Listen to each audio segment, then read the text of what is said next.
Pronto, nesse processo, como eu vos tinha dito, dentro do nosso projeto, nós iremos precisar instalar 3 bibliotecas, certo? Na verdade, deixa-me ver se são 3 packages, exatamente. Entity Framework Core, na verdade, 4. Design Tools e eu vou dizer quais são, tá? Então, para seguir, a gente vai precisar disso.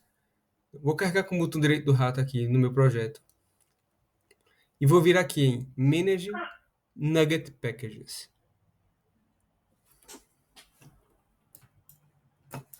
Só um segundo.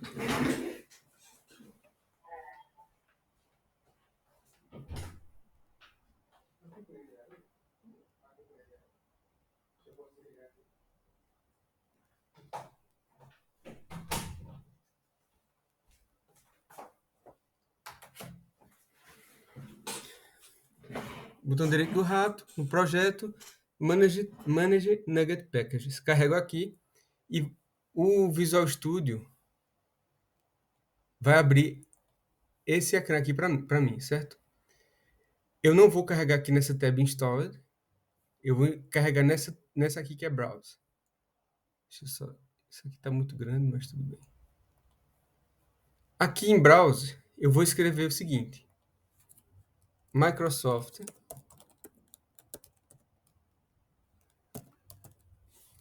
entity.framework.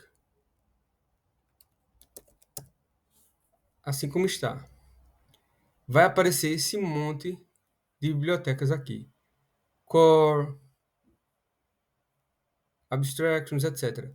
As que a gente vai precisar instalar são essa aqui, a Entity Framework Core. Certo? Essa aqui. Vou carregar em install. Aceitar. Design, que é essa aqui. Entity Framework Core.design. Install.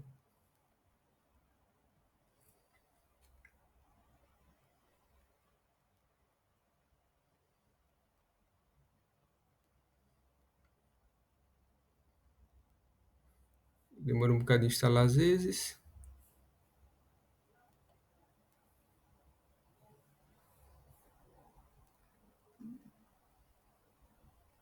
Aceitar. Depois, a server.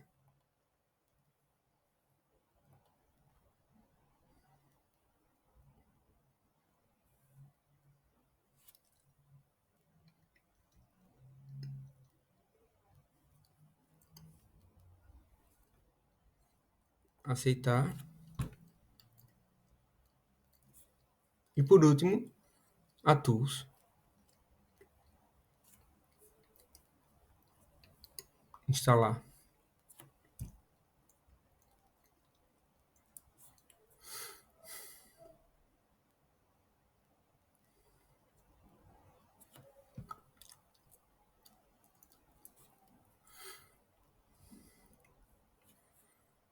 Só um segundo. O computador instala. Aceitar.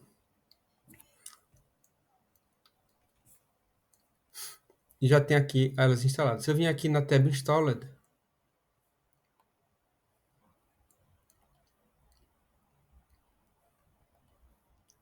era para aparecer somente as 3 que eu tenho aqui instaladas, certo? Mas, pronto, alguma... De qualquer forma, elas vão aparecer aqui. Depende desses packages, essas aqui. Core Design, SQL Server e Core Tools. Tá aqui. Essas 4 bibliotecas. Depois que a gente fizer isso, então nós vamos para o próximo passo, que é criar o nosso acesso a DB. Então, eu vou agora já criar o acesso aqui e depois eu paro a gravação, porque senão o vídeo vai ficar também muito curto. Vou carregar com o botão direito do rato aqui e vou adicionar um folder, que nós vamos chamar de Data.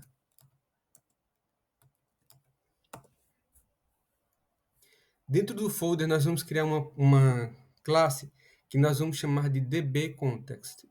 O dbContext ele vai servir para permitir que nós tenhamos dentro da nossa aplicação o contexto de acesso à base de dados. Na verdade, ele cria dentro da nossa aplicação um recurso que nós podemos acessar diretamente a base de dados em código de linguagem. Então, eu vou aqui adicionar agora a classe e vou chamar essa classe,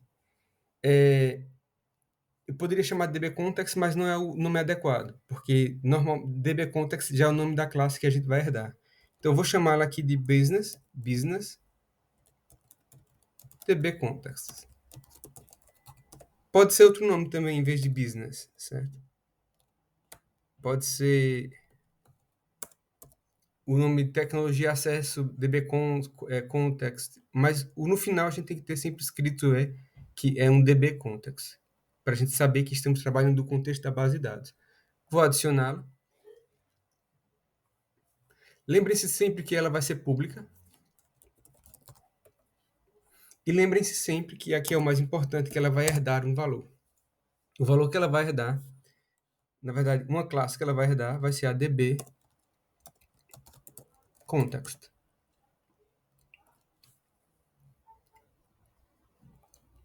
Agora, malta, a coisa mais simples é como nós vamos configurar as nossas tabelas dentro da base de dados com as nossas classes criadas aqui dentro do nosso acesso.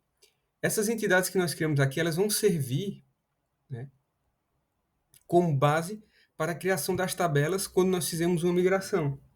Então, como é que eu vou fazer o set? Eu vou fazer uma configuração dessas tabelas e dizer que, dentro do meu contexto, isso é uma tabela, que student vai ser uma tabela na minha base de dados. Da seguinte forma, eu vou escrever dbset, como está aqui,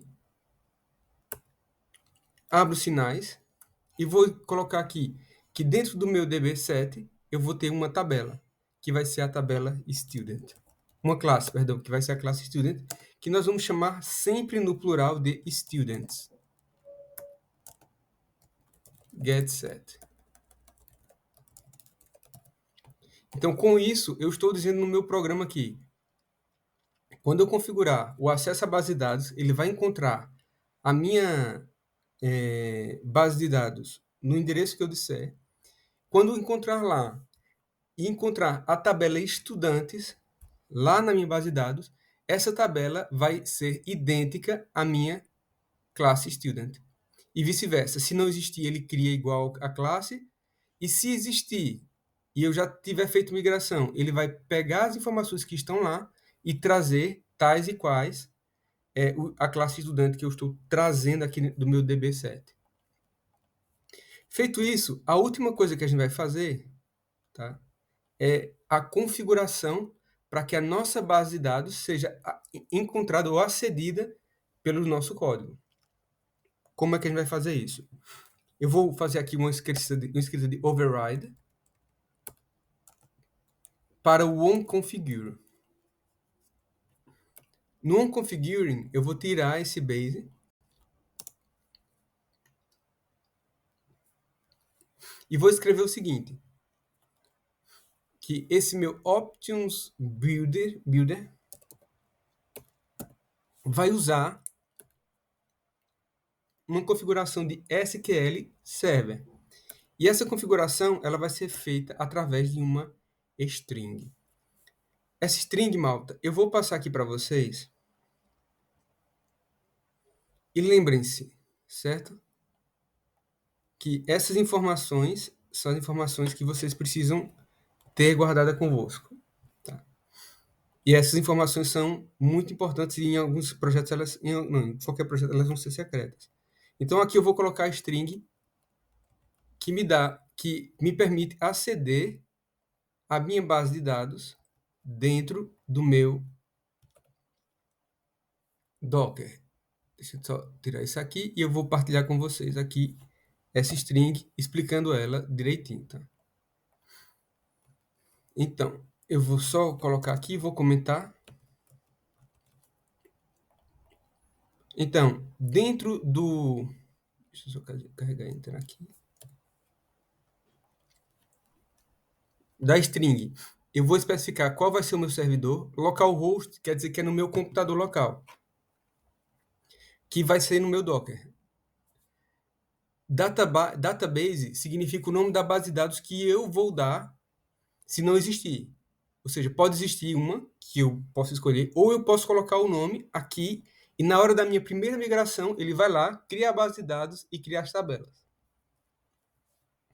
O meu user, que é o utilizador, né? A gente configurou o utilizador para o SA, que é o System Administrator, certo? Esse ID aqui, lembram que lá no Dbeaver, aqui a gente tinha... Cadê aqui? Editar.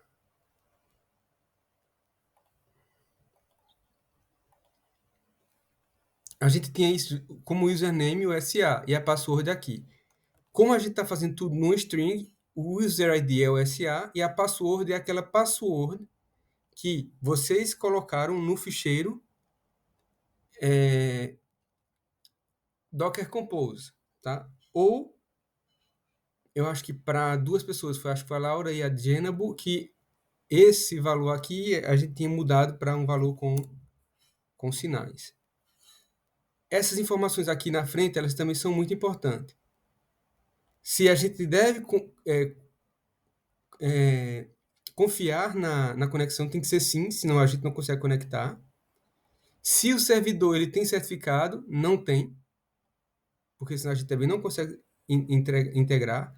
E se a integração de security é verdadeira ou falsa, tem que ser falsa por quê?